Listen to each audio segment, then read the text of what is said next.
میں سرکار دو عالم صلی اللہ علیہ وسلم کے ساتھ غزوات میں شریک رہا۔ فتح مکہ کے موقع پر بھی میں موجود تھا۔ ہم 18 دن مکہ میں رہے، 2 رکعت نماز پڑھتے تھے۔ آپ صلی اللہ علیہ وسلم فرما دیا کرتے تھے، اے شہر والوں، تم 4 پڑھو، ہم لوگ مسافر ہیں۔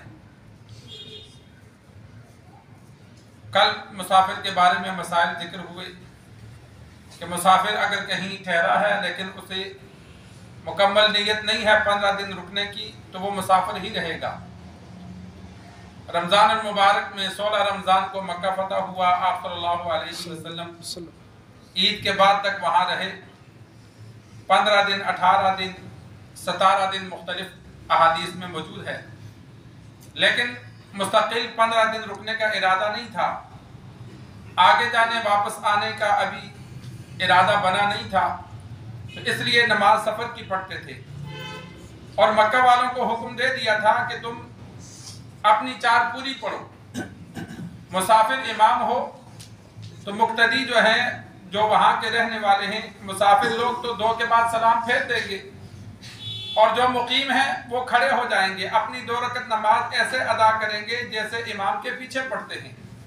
کہ کھڑے ہو کر سورۃ الفاتحہ نہیں پڑھنی، تھوڑی دیر خاموش کھڑے ہونا ہے، پھر رکوع سجدہ کرنا ہے، اسی طرح دوسری رکعت بھی تھوڑی دیر خاموش، یعنی جس طرح امام کے پیچھے، گویا کہ انہوں نے 4 رکعتیں امام کے پیچھے پڑھی۔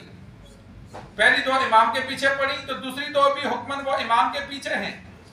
لیکن مسافر 2 پر سلام پھیر دے گا۔ البتہ اگر مسافر جو ہے وہ مقیم کے پیچھے نماز پڑھتا ہے تو وہ تو پوری پڑھے گا، 2 پر سلام نہیں پھیرے گا، کہ مسافر اگر کسی جگہ جاتا ہے اور وہاں محلے والے امام کے پیچھے نماز پڑھتا ہے تو وہ 4 پوری پڑھے گا۔ تو سرکار دو عالم صلی اللہ علیہ وسلم مسافر تھے، تو اس لیے فرمایا کہ ہم مسافر ہیں، 2 پر سلام پھیر دیں گے، باقی جو یہاں کے رہنے والے ہیں وہ اپنی 4 پوری کریں۔ تو آج کل پہلے بتا دیا جائے، اس لیے کہ جہالت کی وجہ سے لوگ پھر امام کے ساتھ سلام پھیر دیں گے، تو جماعت شروع ہونے سے پہلے اگر امام مسافر ہو تو وہ لوگوں کو سمجھا دے کہ بھائی میں مسافر ہوں، 2 پر سلام پھیروں گا، جو یہاں کے رہنے والے ہیں وہ 2 اٹھ کر پھر پڑھ لیں۔ اور دوسری بات یہ کہ سفر بھی اکٹھا ہو، اگر سفر کی یہاں سے جو نیت کی، بیچ میں رکنے کا ارادہ نہ ہو، 80 کلومیٹر سے آگے کا ارادہ ہو۔ اگر انسان کا ارادہ 80 کلومیٹر سے کم پہ رکنے کا ہے، پھر 1-2 دن بعد آگے جانے کا ہے، تو ایسے چاہے جتنا لمبا سفر ہو جائے وہ بندہ مسافر نہیں بنتا۔ یعنی 40 کلومیٹر شیخو پورہ جانا ہے یا گجرانوالہ 50 کلومیٹر جا کے 1 رات وہاں کسی کے پاس ٹھہرنی ہے، پھر وہاں سے آگے گجرات جیلم جانا ہے، پھر وہاں سے پنڈی جانا ہے، تو اس طرح پھر بندہ مسافر نہیں بنتا، اس لیے کہ اس کا جو مدت سفر ہے وہ اکٹھی 80 کلومیٹر نہیں ہے۔ جانا تو اس نے منصیرہ ہے، لیکن وہ رک کر گیا۔ اگر وہ سیدھا جاتا، یہاں سے سیدھا منصیرہ جاتا، بیچ میں کھانے پینے کے پڑاؤ اس کی خیر ہے، لیکن اگر رشتہ داروں کے پاس 1 دن ٹھہرنا ہے، 2 دن ٹھہرنا ہے، تو اگر 80 کلومیٹر سے زائد کا سفر ہوگا تو وہ مسافر بنے گا۔ یہاں سے گجرانوالہ ٹھہرا تو مسافر نہیں ہے، گجرانوالہ سے آگے پنڈی جا کے ٹھہرنا ہے اور سفر 80 کلومیٹر سے زائد بن جاتا ہے، اب وہ مسافر ہوگا۔ تو یعنی سفر جہاں سے شروع کرنا ہے وہاں سے ہی ارادہ اس کا 80 کلومیٹر سے آگے جانے کا ہو۔ اگر 80 کلومیٹر سے کم کہیں رکنے کا ہے تو پھر وہ مسافر نہیں ہوگا، وہ راستے میں بھی پوری نماز پڑھے گا۔ جہاں سے اس کا ارادہ 80 کلومیٹر سے آگے جانے کا بنے گا، وہاں سے وہ اس کا سفر شروع ہوگا۔ رک کر کہیں لمبا سفر بھی کر لے تو وہ بندہ مسافر نہیں بنے گا۔ اور اسی طرح مسئلہ ذہن نشین کر لیں کہ انسان جہاں نوکری کرتا ہے تو وہاں اگر 15 دن سے کم ٹھہرتا ہے، یعنی ہفتے بعد گھر چلا جاتا ہے، اب اگر اس کا گھر 80 کلومیٹر سے زائد کے فاصلے پر ہے، ہر ہفتے کو وہ جاتا ہے، تو وہ جہاں نوکری کرتا ہے وہاں بھی وہ مسافر ہی رہے گا۔ البتہ ایک ہیلا ہے کہ وہ اس جگہ کو اپنا وطن بنا لے، کہ 1 مرتبہ وہاں 15 دن سے زیادہ ٹھہرنے کی نیت کر کے رکے، پھر یہ اس کا وطن بن جائے گا، وطن عارضی، وطن اقامت اسے کہتے ہیں۔ 15 دن سے زیادہ 1 مرتبہ وہاں ڈیوٹی پر رکے،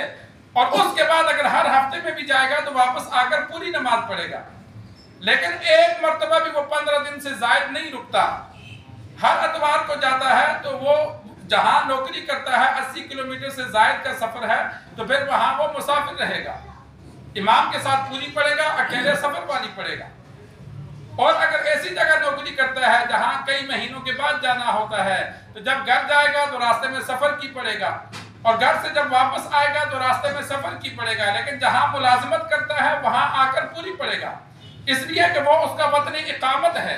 یہاں اس نے ملازمت کرنی ہے، رہنا ہے۔ تو جس بندے کی دو جگہ رہائشیں ہوں، جہاں عارضی طور پر رہتا ہو، جس طرح لاہور میں رہتے ہیں، سعودیہ چلے جاتے ہیں، کراچی میں چلے جاتے ہیں، تو وہاں ایک مرتبہ 15 دن سے زیادہ ٹھہرنا لازم ہوتا ہے۔ اگر ہفتے بعد کوئی بندہ واپس آتا رہتا ہے، 15 دن نہیں ٹھہرا تو وہ مسافر ہی رہے گا۔ اور عورت کی شادی ہو جائے، لڑکی کی شادی ہو جائے تو وہ ماں باپ کے گھر جا کر پوری نماز نہیں پڑھے گی، وہ ماں باپ کا گھر اب اس کا نہیں رہا، اس کا وطن اصلی جو ہے وہ خاوند کا گھر بن گیا، تو لہذا وہ اپنے ماں باپ کے گھر جب جائے گی تو وہاں وہ قصر پڑھے گی، پوری نماز نہیں پڑھے گی۔ اگر وہ اتنے دور رہتی ہے، قریب رہتی ہے تو پھر مسافر نہیں ہے، لیکن اگر 80 کلومیٹر سے دور اس کے والدین کا گھر ہے تو شادی ہو گئی، خاوند کے گھر آ گئی، اب جب والد واپس اپنے گھر جائے گی تو وہاں وہ 2 دن رہے، 8 دن رہے، 15 دن سے کم رہنا ہے تو وہ سفر کی نماز پڑھے گی، وہ پوری نماز نہیں پڑھے گی۔ والدین کے گھر لڑکی مسافر ہوتی ہے، لڑکا مسافر نہیں ہوتا۔ لڑکا اپنے والدین کے گھر جائے گا تو پوری نماز پڑھے گا، جہاں اس کی پیدائش ہوئی ہے وہ اس کی وطن اصلی ہے۔ ہاں اگر والدین کسی اور شہر میں چلے گئے، منصورہ کے رہنے والے تھے، لاہور آ کر کرائے پر رہتے ہیں، یہاں آ کر وہ رہنے لگ گئے، اب بالغ اولاد کے لیے حکم یہ ہے کہ بالغ اولاد اگر اپنے والدین کے پاس جائے گی اور 15 دن سے کم ٹھہرے گی تو وہ سب مسافر ہوگی، کیونکہ والدین جہاں رہتے ہیں وہ وطن اصلی نہیں ہے۔ جو ان کا وطن اصلی تھا وہ تو منصورہ میں ہے، تو جو وطن اصلی ہے جہاں بندے کی پیدائش ہوئی، وہاں گھر بار سامان موجود ہو تو وہاں انسان جاتے ہی مسافر ختم ہو جاتا ہے۔ لیکن کسی اور جگہ والدین جا کے رہتے ہوں تو اگر بچے کہیں اور ملازمت کرتے ہیں، والدین کو ملنے آتے ہیں تو 15 دن سے کم ٹھہرنا ہے تو والدین کے پاس میں وہ سفر کی نماز پڑھیں گے، کیونکہ والدین کا جو آبائی گھر ہے یہاں یہ وہ نہیں ہے، یہاں تو والدین کرائے پر رہتے ہیں، تو والدین کے پاس بالغ اولاد جو ہے وہ آ کر مسافر ہی رہے گی اگر 15 دن سے کم رہنا ہے۔ تو یہ چند مسائل تھے جو میرے ذہن میں تھے۔ اللہ سے دعا ہے اللہ ہمیں دین سیکھ کر سمجھ کر عمل کرنے کی توفیق عطا فرمائے۔